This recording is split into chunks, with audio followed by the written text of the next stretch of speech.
Found the poll saying thank you. Congressional generic ballot. April, Republican 47, Democratic 44. June, Democrat 48, Republican 41. A 10-point swing to the Democrats post-Dobbs. Couple things here. If Joe Biden does what I think he's doing, if he listens to Macron and lifts sanctions on Venezuela and Iran, and he gets in a massive increase in the supply of oil, and we get gas prices down to about $3 a gallon, $3.50, he has a shot of being able to use Roe as an effective wedge issue. If it's $5-6 a gallon in November, he's fucking toast. And there's really nothing that's going to matter. But if he tries to keep the sanctions on Iran and Venezuela, he's going to get fucking destroyed. He's going to get absolutely fucking destroyed. And if you want to see just how weird America is considered around the world, look at all the protests of people protesting in solidarity with us.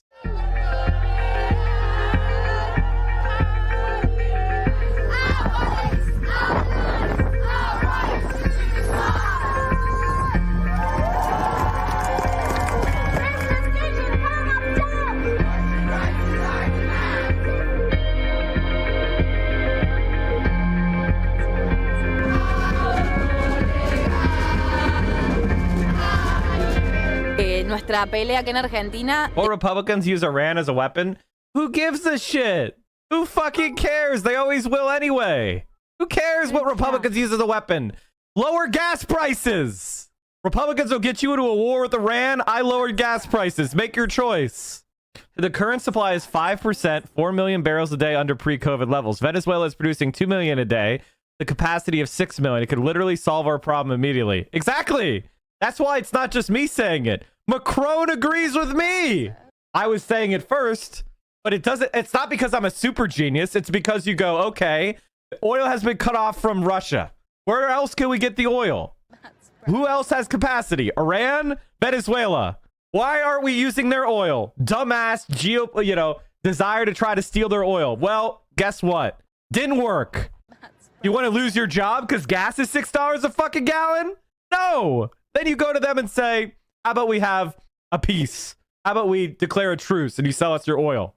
And if you're in Venezuela, you realize the U.S. is a fucking snake, and you take all that money and you use it to build your exporting hubs and refineries, and you call up China and you say, how do we make our relationship better? And you sell America the oil in the meantime. It's not a difficult fucking problem. Do you think the timing of the Roe ruling was to distract from January 6th hearing? No, this is just when they make decisions, man. Not everything. And that's not that. I mean, like, honestly, that hurts them more anyway. This hurts them more than January 6th hearing does. Demostró que puede traspasar fronteras. La marea verde traspasó fronteras. Y nuestro enemigo está a nivel mundial y nuestra lucha también es a nivel mundial. Por eso creo que desde acá es el apoyo a las compañeras y compañeros en Estados Unidos que están dando una pelea contra este fallo reaccionario de la Corte.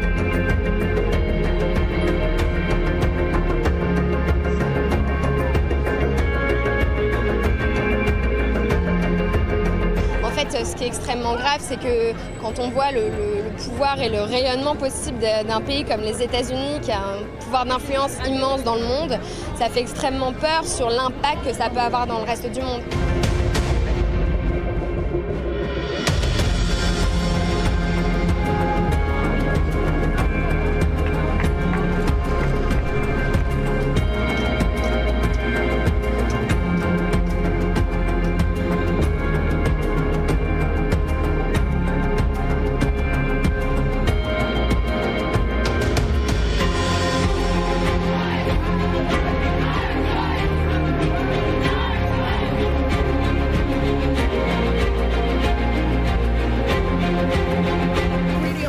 That we stand and we really keep up this protest, because, as I said, it isn't just about women in the US, it's about women globally. This is the start of rolling back these rights that are so hard fought and hard won, and that's why it's so important that we stand in solidarity, that we keep up these protests, and we really try to prevent this tide of conservatism and movements from the far right.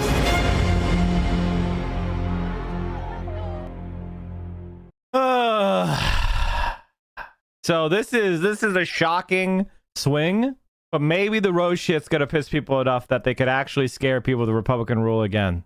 A Quinnipiac poll, Georgia. Wow. Stacey Abrams has a shot? All right, so assume the polls are 4 points biased toward the Democrats. I think that's a pretty good round number. Shy Tory syndrome. Wow. I would say this, that Raphael Warnock and John Fetterman are way stronger candidates than replacement candidate. So, you know, the Dems winning because they have very strong candidates in swing states. And by the way, both Fetterman and Warnock, they're not leaning right. They lean to the left of the Democrats. So isn't it odd that they're so much stronger than other Democrats? They're not Chris Coons. They're not fucking Clara McCaskill. They're not Joe Manchin. They lean toward the left of the party. That's weird. I'm not saying they're socialists, but isn't that odd how they do so much better? Ed Markey? Yeah, exactly. Isn't that odd? The victory for white life. Demon Lady won her primary yesterday. Oh, boy. You know, if we win a few elections, we're still going to be losing unless we win the hearts and minds of our children. This is the battle. Hitler was right on one thing. He said, whoever has the youth has the future. Our children are being propagandized.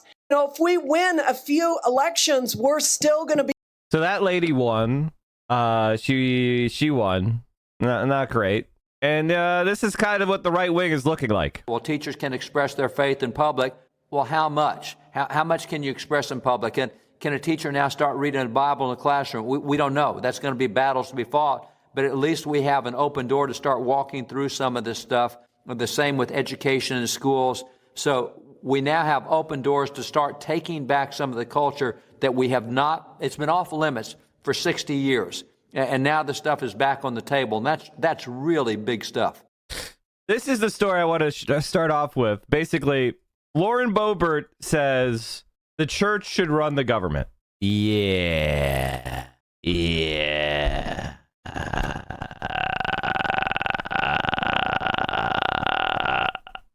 Yeah. The church is supposed to direct the church is supposed to direct the government. The government is not supposed to direct the church.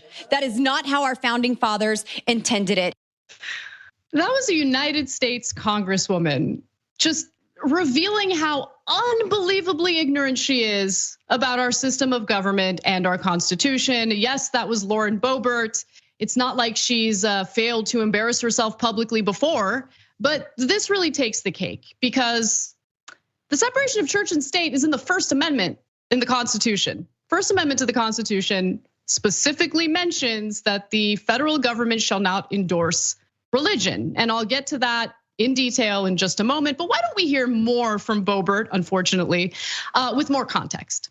The reason we had so many overreaching regulations in our nation is because the church complied.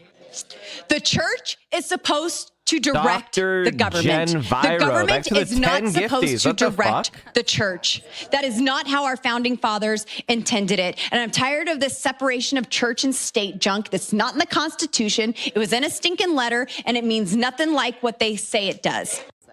So she's wrong about everything, and we'll address the stinking letter first. I want to go to graphic 2 here because she's referring specifically to a letter that Thomas Jefferson wrote to a group of Baptists in Connecticut back in 1802. Okay, so what did he say in that letter? Believing with you that religion is a matter which lies solely between man and his God, that he owes account to none other for his faith or his worship, that the legitimate powers of government reach actions only and not opinions. I contemplate with sovereign reverence that act of the whole American people which declared that their legislature should make no law respecting an establishment of religion or prohibiting the free exercise thereof, thus building a wall of separation between church and state. Now, okay, listen, that's Thomas Jefferson, all right? All right? That's a founding father. You don't listen to that founding father when he says that. You cherry pick. And when you can't find a founding father who says what you say, you just say founding fathers and make your opposition disprove you. You don't have to actually have evidence. Also, who gives a fuck what this guy thought? It was 1802. Who cares? It's 2022. Would we ask this guy how to set up an Ethernet cable? Who fucking cares? Just caring what the founding fathers said as a special category is conservative, is radical right wing. Now, the U.S. Constitution doesn't specifically say separation of church and state, but it...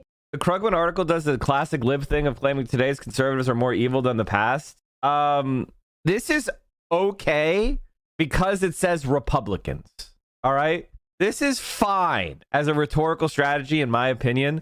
Demonizing the Republicans is good. Now, trying to demonize the Republicans by pumping up Republicans of the past, I think is a stupid strategy. But it's fine. At least he's demonizing all Republicans. I haven't even read it yet, but I'm just saying. Implies that and specifically says that the US government should not endorse a specific religion. So let's go to graphic 4 here. This is again from the United States Constitution, which Lauren Boebert, as a United States Congresswoman, should probably put a little time aside to read. Congress shall make no law respecting an establishment of religion or prohibiting the free exercise thereof. So literally what she was referencing in that stinking letter is in the United States Constitution. So, I mean, but like, why are we even bothering, right? Because it's not like she cares. It's not like the people she's speaking to care.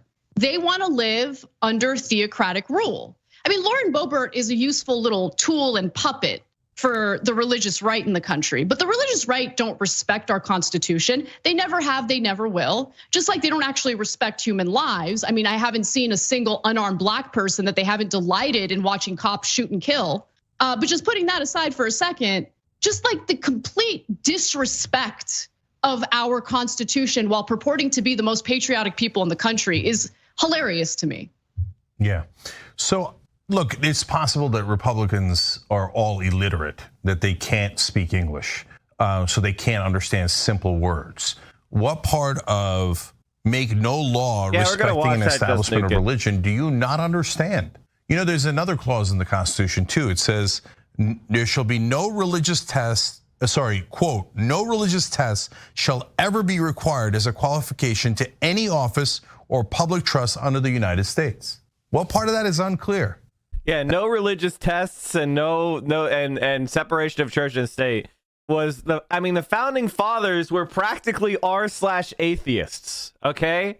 Like for their time, they were basically on religion, the equivalent of a Redditor today.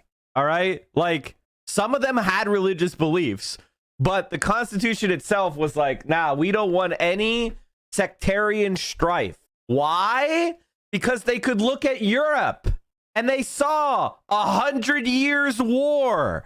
Okay, they understood sectarian strife on Christian lines had ripped Europe apart and killed millions.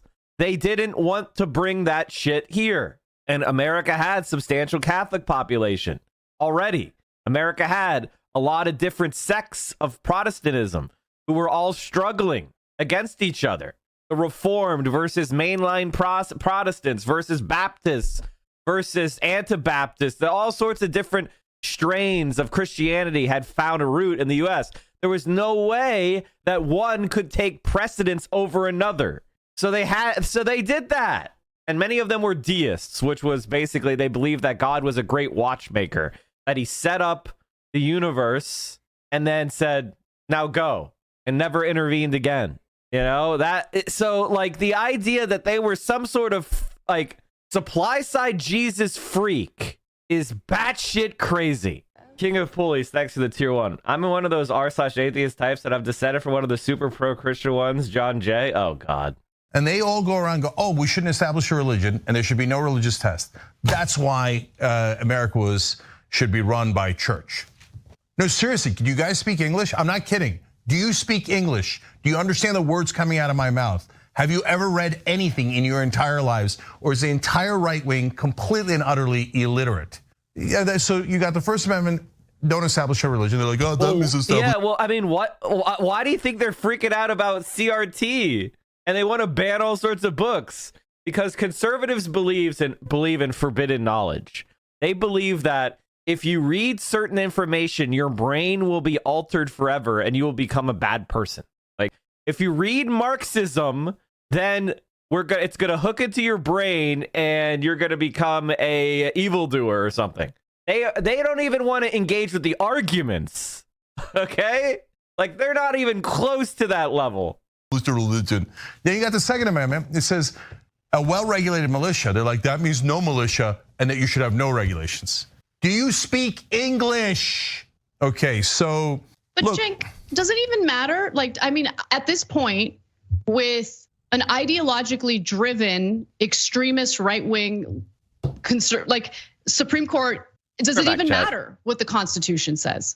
I mean, we have seen several decisions in recent weeks that make it clear that they have absolutely no problem intentionally misinterpreting what our Constitution says to essentially expand public funds to religious institutions in the form of private schools in Maine. We see how they completely disregard what the Second Amendment actually says in deciding cases involving gun legislation and gun laws, as they did in New York. I mean, does it even really matter what the Constitution says? I mean, when you hear people like Senator Elizabeth Warren refer to the Supreme Court as now an illegitimate institution, I hear what she's saying, because the whole point of the Supreme Court is to accurately interpret the Constitution to determine whether or not laws that are being challenged are constitutional. But they just fly in the face of that. They don't care about that. That's actually not what it says that the Supreme Court should do. What's really interesting about this conservative view of the Supreme Court as this like high arbiter of our Constitution is that it doesn't say that in the Constitution. Judicial review is not in the Constitution. This should be a complete checkmate for all conservative fucking Supreme Court jurisprudence. Nowhere in the Constitution does it say the Supreme Court could throw laws out as unconstitutional. Nowhere. In fact, you could say that the Constitution is a guideline for the legislature, a statement of principles. Judicial review is nowhere near it's nowhere near there. I mean, it doesn't say in the Article 3, which is the article that deals with the Supreme Court may review laws passed by Congress to ensure that they are in line with this Constitution. It doesn't say that. They gave themselves that power in a case called Marbury versus Madison. So if we're being fucking originalists, let's go whole hog. Marbury versus Madison should be overthrown. Intentionally and specifically installed into the court to carry out the desires of corporate America, that's number one, and right-wing zealots. They were promoted by the Federalist Society to do exactly what they're doing today. They don't care about what the Constitution says.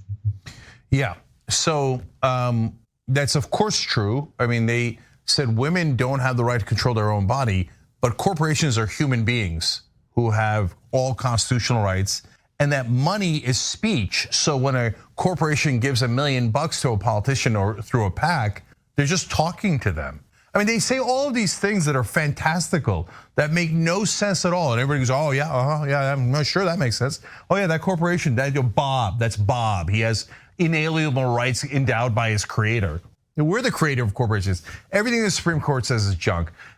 This right-wing court's a bunch of lunatics. Now, when it comes back to this issue of religion though, guys, look, if you wanna live in a theocracy where you're ruled by a church, go somewhere else. Leave our country. Our country is America, and it's not founded on that. If you hear someone telling you otherwise, they're absolute liars. So not only did we quote the Constitution for you guys, we quoted Jefferson for you guys. Jefferson is the guy who wrote the Virginia Constitution, which the US Constitution was based on, Madison based it on that. But James Madison has his own quotes. He wrote the US Constitution. Here's graphic 3. The Constitution of the US from James Madison himself, the author of the Constitution. The Constitution of the US forbids everything like an establishment of a national religion. The law appointing chaplains establishes a religious worship for the national representatives to be performed by the ministers of religion, elected by a majority of them, and these are to be paid out of the national taxes. That last part is saying that James Madison, the guy who wrote the Constitution, doesn't even want chaplains. He thinks it's not right for the government to pay for chaplains to give even a simple prayer, because he said we would not establish a national religion. Well, is it really all the founding fathers? Well, remember there was John Adams, and John Adams really disagreed with Thomas Jefferson on a lot of things, and he disagreed with Madison on some things. Well, John Adams was president when we signed the Treaty of Tripoli.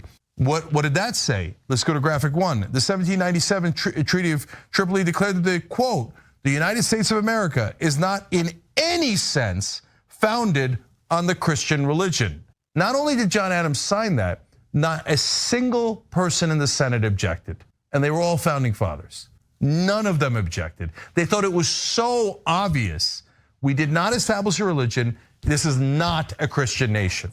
And right-wingers look at that and go, they meant it's a Christian nation and we should establish a religion. Well, you want to, look, I'm kidding around about how dumb they are. They're not that dumb. They just don't want to believe their lying eyes. So they just make excuses because they rather have a dictatorship where some religious leader rules us all. I mean, look, in certain ways, they're smarter than Democrats because they're willing to do anything and everything, including disregard our Constitution to get what they want. I mean, like, listen, this is the problem that liberalism creates, is it creates nihilism. It creates despair.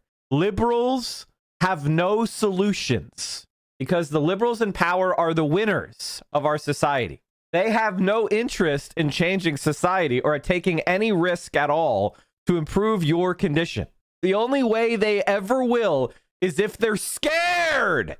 Now, that could be a fear of losing in a primary election. That could be they could be scared of a protest, or they could be scared because you all want to feed soup to their families.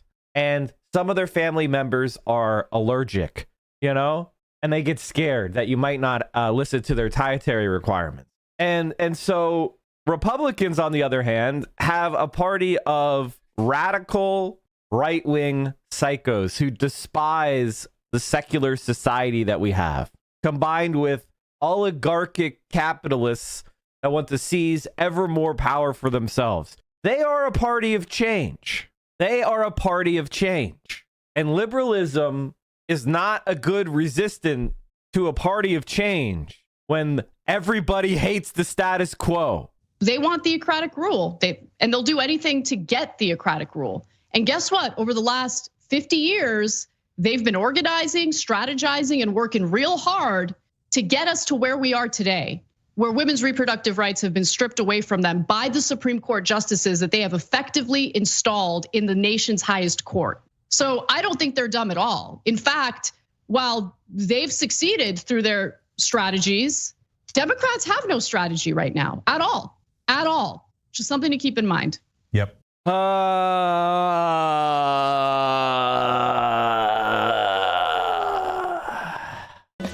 Are you watching the stream unsubbed? You're making income inequality worse. You are doing anti-praxis.